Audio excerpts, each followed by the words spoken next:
Sa totoo lang, ang presyo nito nasa 15 to. Hindi, mamatay man. Flashback. Nakaupo ako sa harapan ng computer at naghahanap ng mga bagay na magagamit ko kapag nag-migrate na ako sa planet Pluto. Nang biglang may nakita akong kalbo. Ay, kalbo! Wala naman bago dun eh. Sadyang magugulatin lang ako. At maya-maya pa, may nakita akong ultramagnetic lactobacilli ginkgo biloba na may lagunding washing machine.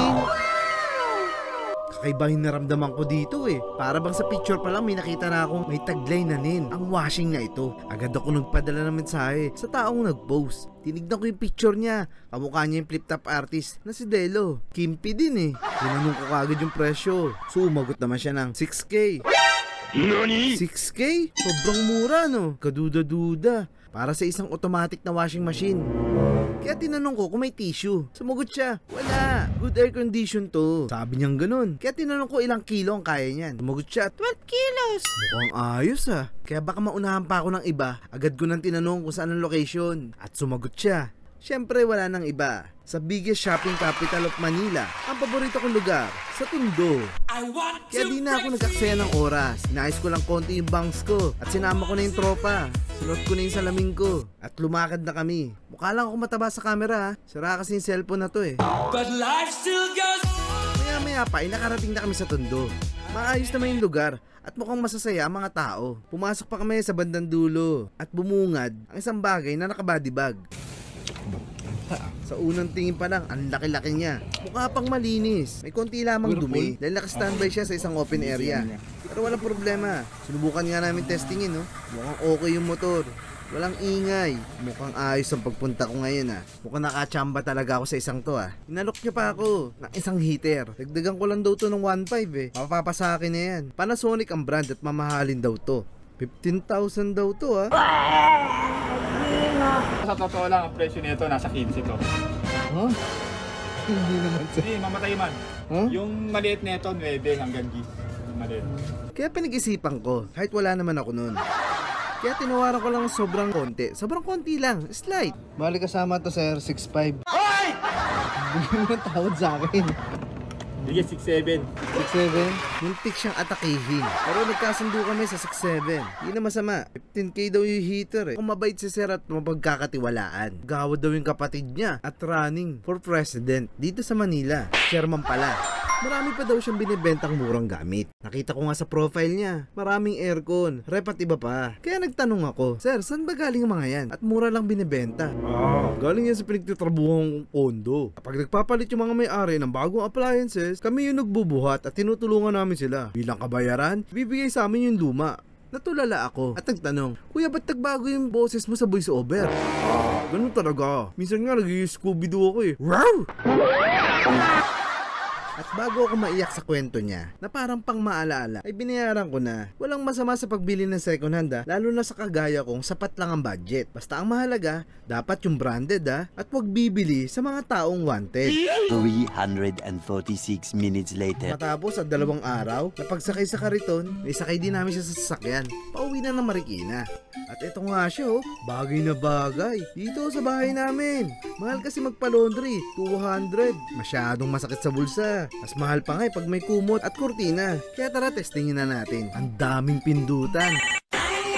Sa una may nalilito ako eh. Ang hirap talaga maging taga-bundok. Tapos ayan natsambahan ko na.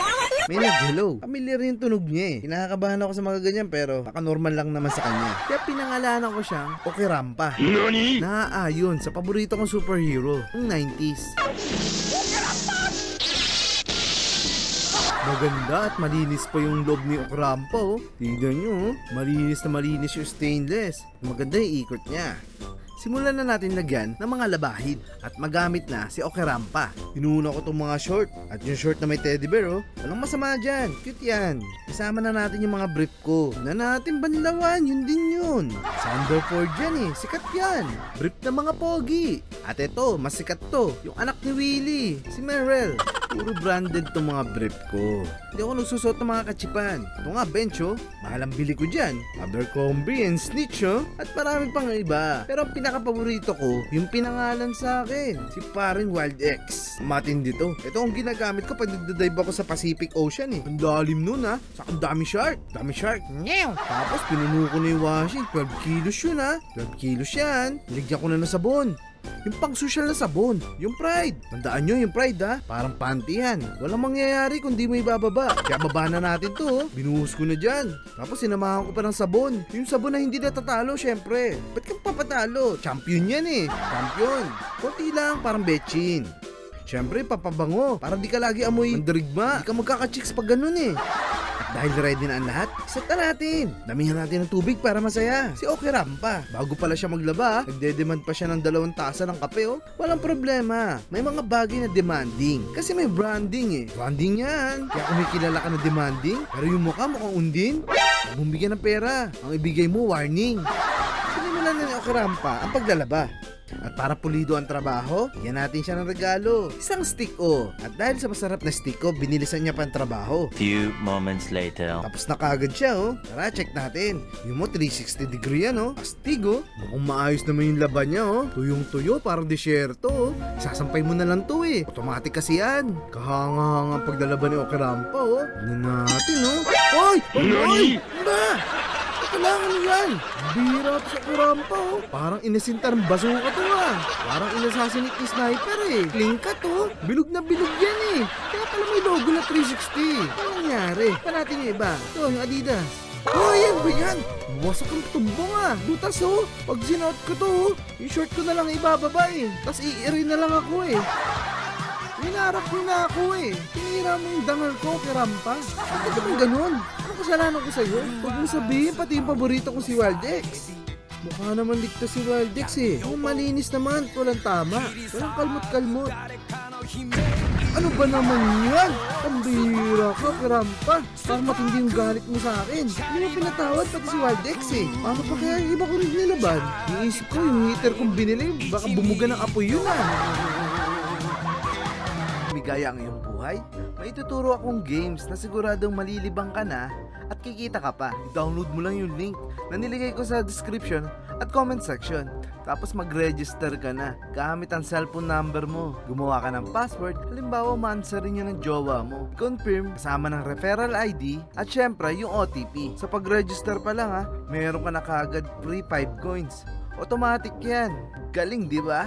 Ang kagadahan sa kabibigay, pagkatapos mong download, lalabas kagad ang magagandang games na pwede mong pagpilian. Ang lahat ng ito ay madadali at masarap laruin. Kaya makakapili ka ng laro na babagay sa'yo. Kaya agad ko na sinubukan yung bago nilang laro na Skydive. Sobrang dali nito at exciting. Pwede mag-multiply ang bet nyo. Depende sa taas ng ililipad ng racket. Ganun kasimple.